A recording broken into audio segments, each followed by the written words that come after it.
Welcome back. This is part 16, chapter 14 of The Dragon Scourge. I am M.R.R. Lopez, author and narrator. Chapter 14, Dragon's Breath. After many hours of searching the caverns and tunnels, Kita came upon the place where the staff should have been, but it was not there, and the clove was nowhere to be found. Panicking, she hurried back to rejoin Ethra, who was waiting impatiently beneath the white oak tree. "Where is the clove, and where is the staff?" she demanded. Out of breath from running down the mountain, the raven-haired girl cursed as she pointed back up the large mountain where she had come from. "We got separated," she gasped, "and I lost him. When I looked for the staff, it wasn't there." "What do you mean? Did someone get there before you?" Ethra demanded. Kita shook her head. "The chamber was completely flooded. That's where I lost his scent," she explained. Ethra looked up the mountain. "The wind speaks in riddles. I do not know where the staff is, but I know he is alive somewhere out there." "Forget the pyro. He's just a grain of sand on the beach," Kita snapped angrily. "We need to focus on what is important. We need to find the staff." Ethra shook her flowing white mane. "Don't you know how much havoc a grain of sand can make if it falls amongst the wheels of time and fate? This is beyond us now. We must find a way to correct the imbalance," she remarked grimly. The clove awoke with a splitting headache. The sun had set, and he found himself tied up against a tree next to a small, crackling campfire. His eyes frantically searched for his father's sword, and he saw it resting against a log. Next to the sword sat the mysterious woman who was counting the gold coins he had taken from Enthrallin. Clove snarled angrily and tried to leap to his feet, but the ropes restrained him. "Ah!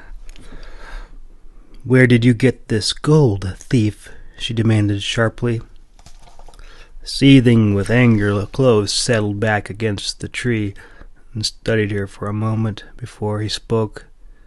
He noticed that the mysterious woman hadn't a scratch or even a mark from their encounter. Undoubtedly, she had healed herself through magic. "I am not a thief," he replied. "No?" she asked, as she slipped the smooth gold coins back into the heavy leather pouch. "How does someone with your filthy rags get gold like this? Through an honest day's work?" The clove snarled again, and his eyes blazed with anger. "I'm a warrior, not a thief. Take the gold and give me back my sword," he snapped. She scowled with disgust.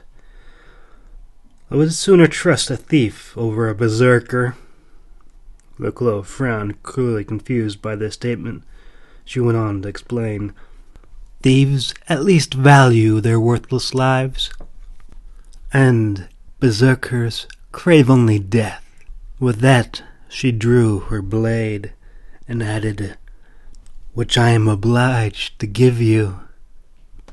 The clove frowned, and his eyes narrowed into slits as his jaw tightened.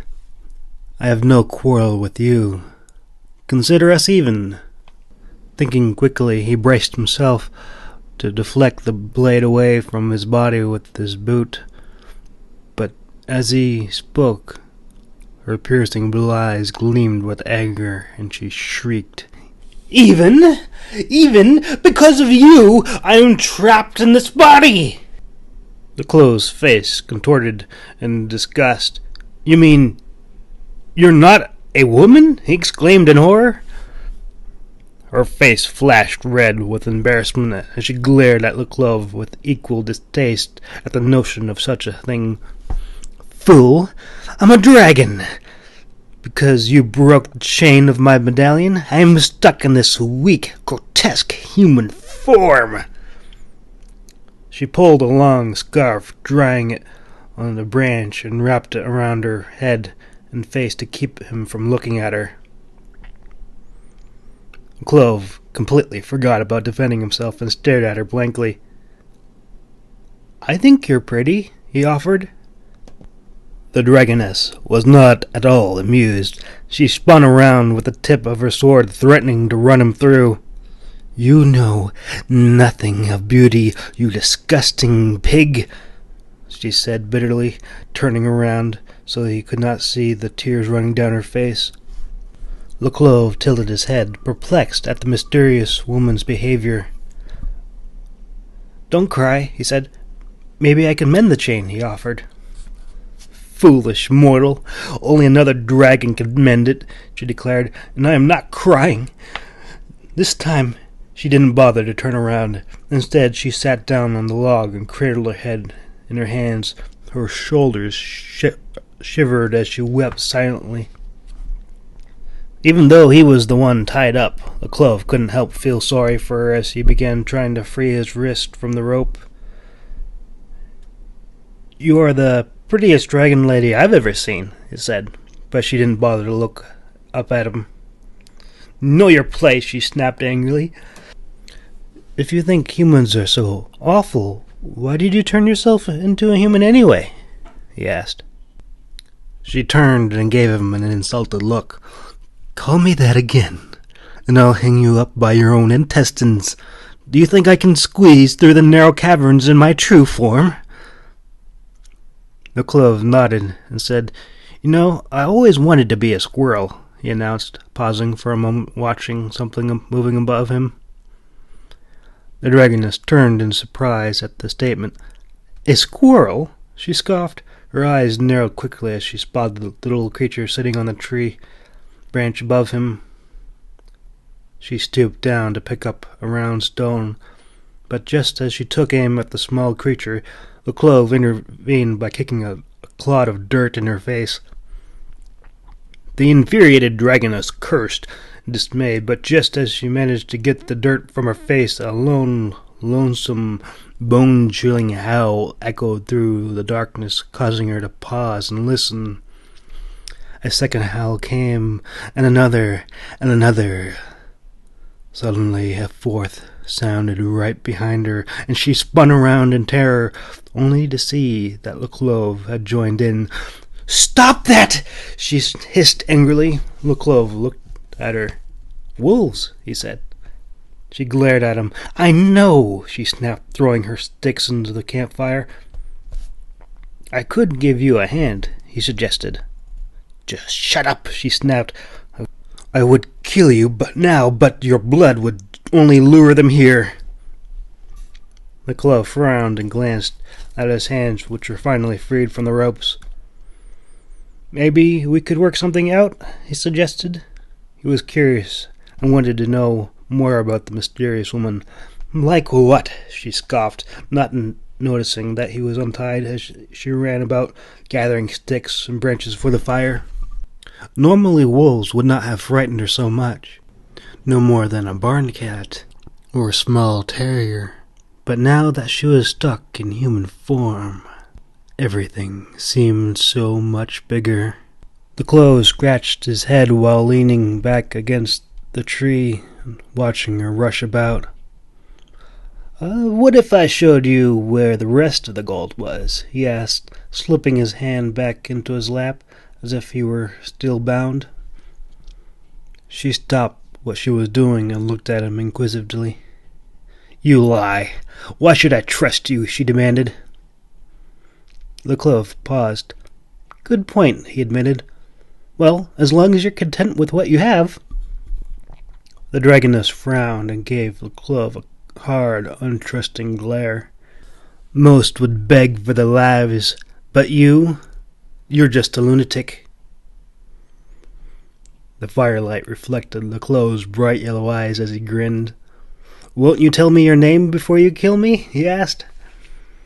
The dragoness paused and gave the clove a sharp, annoyed look. Ha! So you can come and haunt me in the afterlife. I'm no fool. I regret having to end your life, but that is the only way it can end. Get some sleep, because I will kill you in the morning. The clove blinked. Really? He asked, with surprise in his tone. The dragoness whirled around. Yes.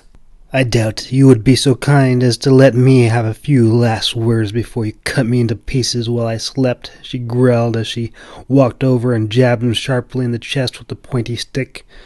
The clove didn't so much as flinch. You aren't like most dragons, bloodthirsty, greedy for gold, and smelly, he said, still pretending his hands were tied. Huh, shows how much you know. How many dragons have you met anyway? The clove nostalgically tilted his head back. Oh, just one. A really big, ugly one that terrorized villagers and ate little children. He looked at her. Do you eat children? Who is the dragon you speak of? She demanded heatedly. The clove held the woman's angry gaze and answered coolly. Enthrallin'. The dragoness scowled in disgust. Enthrallin'! He was banished long ago. How dare you judge us by one ousted castaway? What if I judged all humans after meeting one ignorant, deceitful roach like you? She demanded. He grinned. Well, my name is a clove. What's yours? He asked, and held out his hand to shake hers. The dragoness's eyes went wide and her mouth fell open as she stared down at the clove's extended hand in dismay, realizing he was untied and wondering how long it had been so. She quickly held the sword tip to his chest, but the yellow-eyed warrior retracted his hand, crossed his arms over his chest, and looked up at her lazily. Aren't you going to kill me, Dragon Lady? He asked, resting his head against the tree. Her pale face flashed red with anger, and she held her blade poised to strike, her deep blue eyes blazing with venom. But then she darted about, searching uneasily. Get up! Do something! Defend yourself, coward! She snapped, obviously expecting some sort of trap when the clove did not so much as fight back or even attempt to defend himself. I don't kill women, the clove replied, without so much as opening his eyes. On your feet! Defend yourself! She snarled in frustration, but still he refused to budge. Just kill me while I lay unarmed, helpless and asleep, he yawned. Don't think I won't. I'll run you through, she threatened, smacking him hard against the thigh with the flat of her sword, but a clove didn't even jump. Keep the fire going and watch for wolves, he mumbled, acting as if he was far too tired to even open his eyes. Meanwhile, the mysterious woman paced around the campfire, cursing under her breath and gripping a sword in her hand. The warm morning sun came quickly, and the clove awoke with a loud yawn and stretched his arms over his head as he glanced at the charred embers left over from the night's campfire. The strange woman was glaring at him spitefully. He could see the dark rings of fatigue around her eyes. Obviously, she hadn't slept at all, and her knuckles were white from gripping the hilt of her sword. The clove ran his hands through his unruly black hair and walked over to his sheathed sword, which rested on a large stone. Draw it, she commanded sternly. But Clove ignored the challenge, turned his back on her, and wandered off into the bushes. "Where do you think you're going?" she demanded as she stormed after him. "Turn and face me!" With his back toward her, Clove turned his head and glared at her impatiently. "I'm busy," he announced. She heard the trickling yellow stream running off into the bushes and turned away from him. "Filth!" she cursed heatedly, slashing her sword at a nearby tree branch. "Are you finished yet?" she scowled.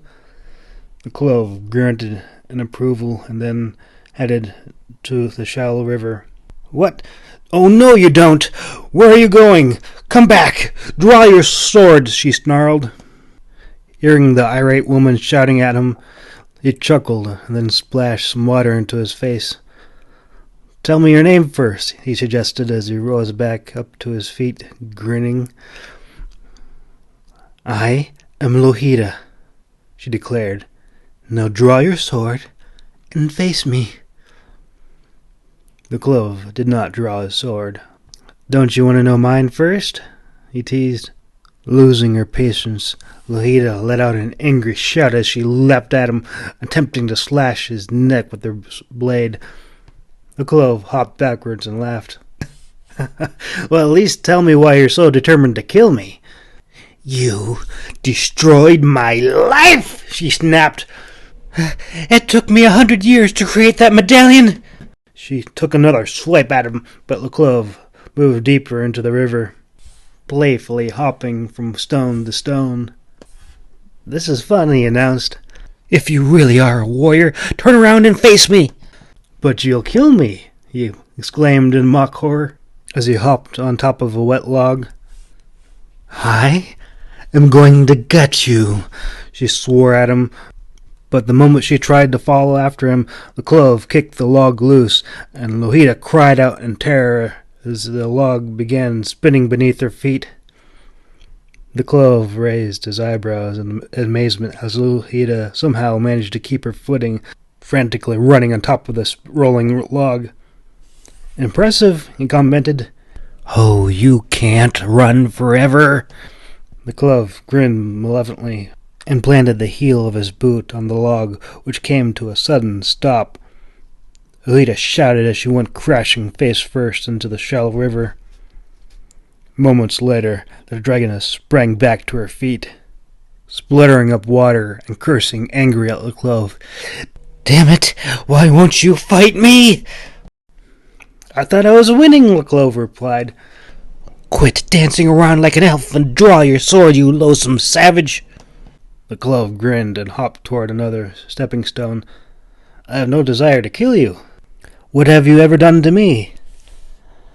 Lohita cursed as she tripped and fell back into the river in her pursuit. "I stabbed you. I kicked you in the head. I tied you up to a tree, and I stole your gold," she declared. The Clove grinned smugly and patted the heavy leather pouch tied to his belt. "You mean this gold?" he asked. Suddenly, the sound of baying hounds rang out upstream. Lohita and the Clove glanced toward one another. "Friends of yours?" he asked. Lohita looked around in panic and shook her head. The Clove grinned madly. After facing Enthrallin and the Oracle, he was hardly bothered by a couple of hunting dogs, and was all too eager for a good scrap. It had been too long since the young Pyro had a decent fight. The hounds were closing fast. The Clove reached into the stream while Lohita stared at him in horror. "What are you doing?" she gasped in dismay as he pulled up a handful of smooth stones. Thud! The lead hound yelped as it stumbled into the stream, and 4 others fell over top of him in hot pursuit, kicking up spray as they ran. Crack! The next hound took the lead, received a stone squarely on the head. The rest of the dogs cowered away after another round of accurately placed stones, and quickly retreated, scuttling out of the river with their tails between their legs. The Clove turned toward Lohita and grinned. "See, nothing to worry about," he laughed. Suddenly the ground began to tremble, and Lohida's blue eyes went wide with dread. "God help me," she gasped.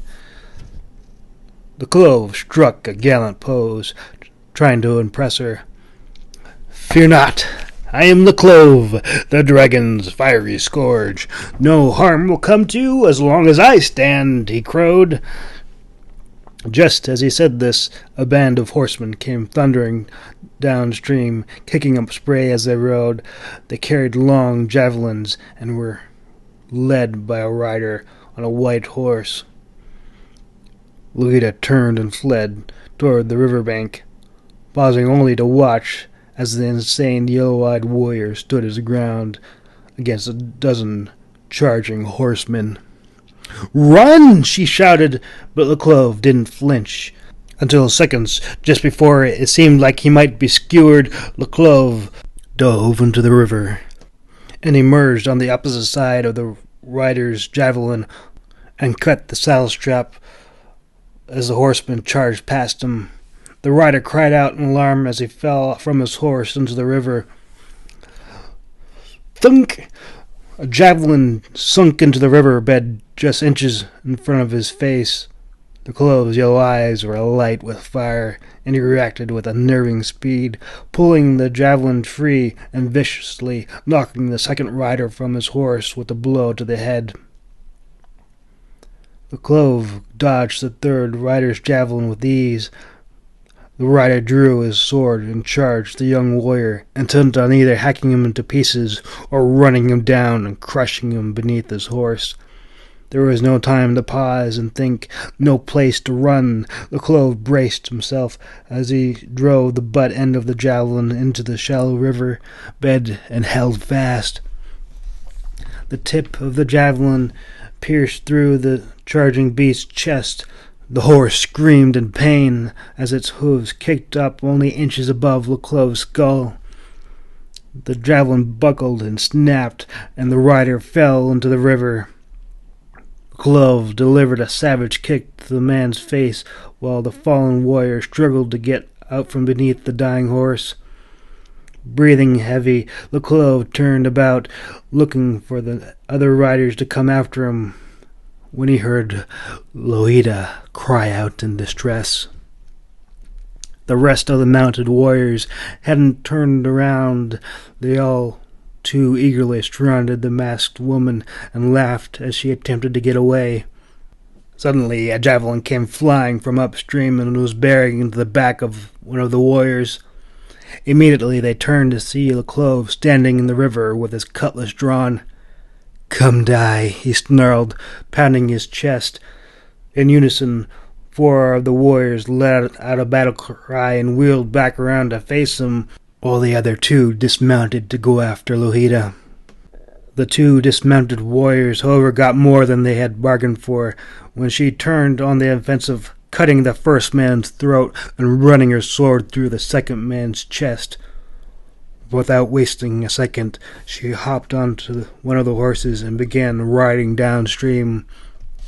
One of the 4 horsemen whirled around and rode after her, as the Clove ran up to the closest warrior and thrust his cutlass through into his abdomen, dragging the dead man off the saddle. Before the other 3 knew what was happening, the Clove took off down the river following Lohita.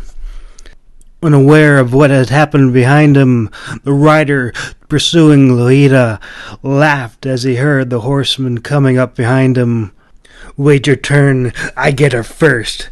He obviously expected to see his own comrades, but instead the Clove's bloody cutlass shimmered in the sunlight before it sent his decapitated head tumbling off his shoulders to the ground like a split melon. Moments later, the Clove managed to catch up with Lohita, and she turned to take a swipe at him with her sword, pausing in mid-swing when she saw that it was the Clove. She stared at him as if she had seen a ghost. "I think I got the faster horse," the Clove shouted over the sound of pounding hooves. "Why are you following me?" she demanded. The Clove laughed. "You looked like you knew where you were going," he replied. But just as he glanced over his shoulder, looking for the remaining 3 riders pursuing them, Angry war cries rose out of the forest, and dozens of arrows came hissing through the air. Lohita cried out in anguish as she was struck in the thigh. She doubled over in pain. The Clove cursed and hunkered down, clinging to his horse's mane for dear life. But when he saw Lohita's body beginning to droop, he reached over just in time to grab her before she fell. The Clove frantically looked for a way out, but the horde of attackers were converging around them on all sides. A deep growl rumbled in his throat, and he felt a rush of anger rising from his chest and to his shoulders and back of his neck like a consuming fire, urging him to do battle. A warm stream of blood ran down his leg, spilling out from Lohita's wound. The Clove urged the black stallion across the shallow river to seek cover in the trees. Suddenly the horse reared up and flung them both into the dark green ferns as it whinnied in pain before it came crashing down, collapsing with 2 black arrows sticking in its neck. Dazed, the Clove scrambled to his feet and slung Lohita over his shoulders. He sprinted through the forest and then came upon a steep canyon cut into the earth. He froze in panic. His lungs were burning and his legs trembled with fatigue as he desperately glanced around for a way across the gorge. He could hear the warriors shouting behind him. It would only be moments until they reached him. To the right he spotted a rope bridge across the deep gorge and took off, panting as he ran along the rocky cliff face. The warriors were closer now, but it was too late for them, for he had already made it to the bridge. The Clove turned, grinning insanely back at him as he rushed across the bridge. The wooden boards creaked and groaned under his feet. When he reached the center of the bridge, one of the warriors carrying a battle-axe and clad in white wolfskin strode out in front of the others. "Surrender! You have nowhere else to go." The Clove's eyes sparkled malevolently as he set the sharp edge of his hunting knife against the cord on his left and began deliberately sliding it back and forth. "Looks like you'll have to find another way around," he replied, but just as he spoke, he heard a cruel laughter erupting from the other side of the gorge. The Clove clenched his teeth and whirled around in panic to see dozens of soldiers clad in black armor waiting on the other side of the bridge. "You're surrounded," the chieftain chuckled. "You can be our prisoner or theirs." Tired and out of breath, the Clove sank to his knees in defeat and gently set Lohita down. She had lost a lot of blood, and her aquatic blue eyes were wide with fear as she lay trembling. "Please," she begged, but her voice was so faint that he had to lower his head to hear her. "Please, kill me now. Don't let them have me. Kill me quick," she gasped through painful sobs. The Clove swallowed hard. He could hear the planks creaking as both armies slowly advanced toward them. His yellow eyes glanced mournfully down at Lohita, and he held his hunting knife over her head. But then, with 2 swift motions, he cut the rope to his right and began cutting the one to the left. Realizing what was happening, both armies cried out in terror as they tried to run back to the opposite side of the bridge. But it was too late. The Clove cut the 3rd rope, and the wooden planks fell away from their feet, and they fell screaming into the rocky gorge below. Lohita shrieked in pain and terror from the sudden jolt.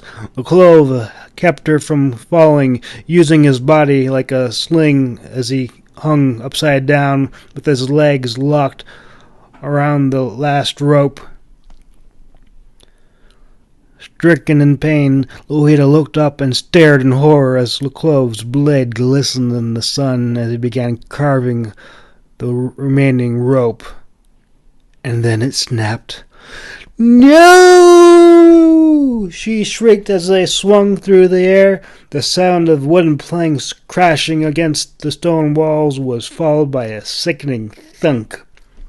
The air was crushed out of his lungs as his rib cage slammed against the rock so hard that knocked the knife out of his hand. For a moment, his vision darkened.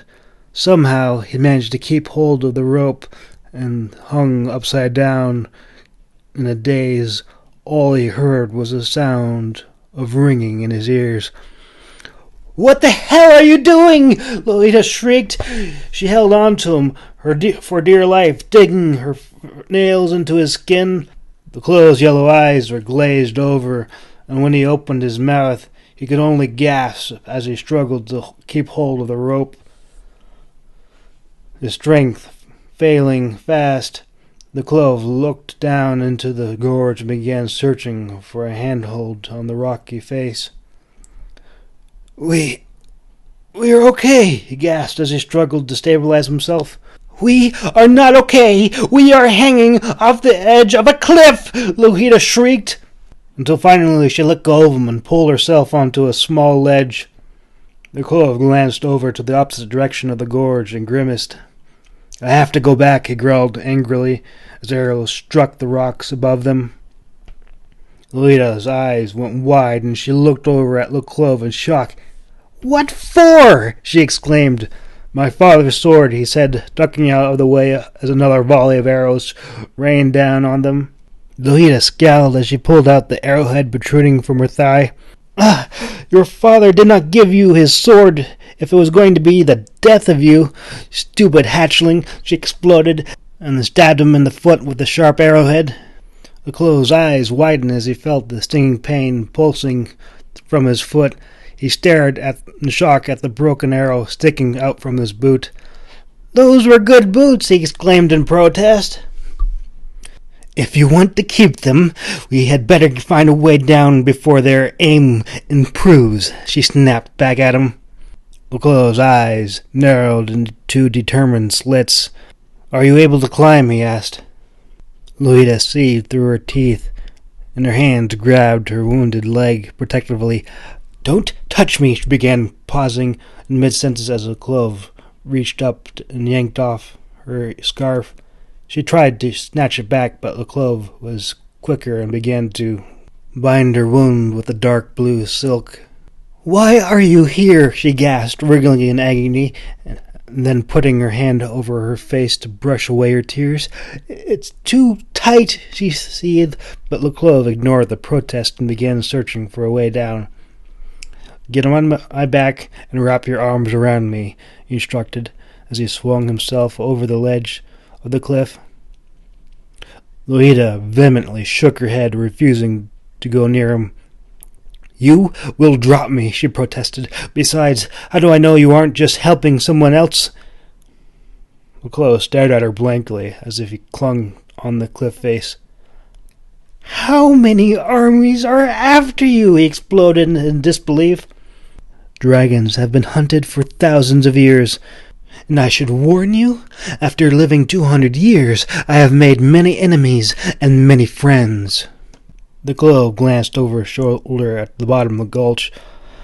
"Well, I hope your friends show up soon," he said sarcastically, feeling about for the next set of handholds as a small volley of arrows glanced off the cliff walls, sending rocks and dust flying everywhere. The Clove looked back up and saw the bodies of several soldiers tumble down past him. He realized that the warriors were now attacking the soldiers who were trying to climb down after them. "I'm getting the hell out of here," he announced. Lolita gasped, and her eyes widened in panic after two more soldiers went tumbling past him. The strange warrior began climbing down without her. "Oh, what, you're leaving?" she exclaimed in surprise. When she received no answer, Lolita looked over the edge. "Don't leave me, please. I need to get to the ocean. Someone there can mend my necklace." The Clove tilted his head and gave her a bizarre look. "Ha ha! I don't even know where I am," he laughed and continued to climb down. Lohita cursed under her breath as she swung herself over the ledge. "What the hell do you mean, you don't know where you are?" she demanded. The clove paused. "I'm not sure how to put it." The dragoness seethed as she struggled to keep her balance without using her injured leg. "Don't play stupid with me. If it's payment you want, I have a treasure," she assured him. "I have more than enough gold," he replied. "What do you want, then?" she demanded. His sharp yellow eyes rolled up, and he thought for a moment. "A map," he said firmly, working his way down the steep cliff face. "A what?" she asked. "A map," he repeated. Lohita clenched her teeth and let out an annoyed hiss. "Are you telling me that you really don't have a clue where you are?" she demanded. The clove sighed, but did not respond. "At least I have an excuse. I've been in this human form for only 2 days. You, on the other hand, shouldn't be lost at all." They continued to climb the cliff until they almost reached the bottom. Suddenly, she lost her grip and screamed in terror. Instinctively, she reached out and grabbed the nearest thing to her. His neck. "You're choking me," the clove gurgled. "Don't let me fall," she shrieked, with her arms still tight around his neck. The clove's face began turning purple as he frantically tried to loosen her grip around his hand, and finally he hopped down the remaining 4 feet to the ground. Lita's blue eyes widened when she saw the earth beneath her, and she let go. She gingerly hopped over to the small stream and sat down to examine her wound. "I was scared to death. No, and why didn't you say anything?" Hunched over and gasping for breath, the clove looked up and glared at her. "I couldn't breathe, you rotten hag," he growled and stalked off to search for the rocky ravine for any signs of the soldiers. When he returned, he noticed the blood seeping through the bandage around her leg. "We are going to have to cauterize that," he announced grimly. Lohita's blue eyes narrowed, and she gave him a disdainful glare. "Touch me, and I'll cauterize your face," she snapped. The clove grinned, but his eyes were distant as he paced about. He did not bother to argue or even look at her. All he could think about was his empty sheath. The absence of his father's sword haunted him like the icy breath of a ghost breathing down his spine, causing the very marrow of his bones to ache. The comforting burden resting across his shoulders was gone, and he felt sick.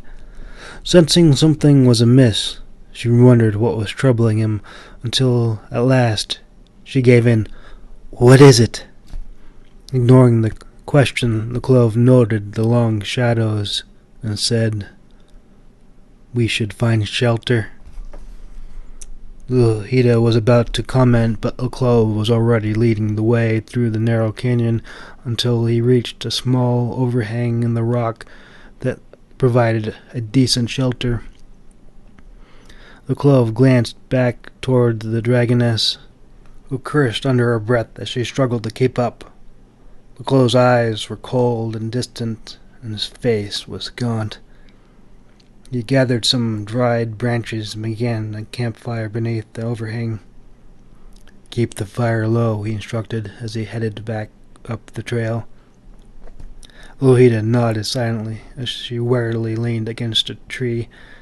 As she turned to speak, the last thing she saw was the yellow-eyed warrior's backside moments before he slipped into the long shadows. Lohita swallowed hard and reached down to her injured leg. She glanced around nervously, expecting him to come back at any moment. The shadows grew longer until the sun's rays gave way to the night, greeted by the lonesome howl of a wolf. "The clove," she whispered, but there was no answer, and a cold, icy fear ran through her spine as she began building up the small fire. The moon was but a faint crescent, barely thicker than the sharp edge of the reaper's thigh. But the shimmering stars were so bright it seemed as if they had all gathered closer to witness something of interest going down below in the realm of men. Chapter 15. Under Heaven. You've been listening to The Dragon Scourge, written and narrated by M.R.R. Lopez. If you would like to support me, you can buy the book on Amazon and Barnes & Noble. Also, if you would like a manuscript read or another book that's along the similar genre, I would love to hear from you. Send your request to thedragonscourge@gmail.com. Keep in mind, I'm just a guy with a microphone. I don't have much, I don't have a studio, but I do the best with what I have. Don't have the cool European accent or anything. It's just me, and yep. It's still fun though. We'll see what happens.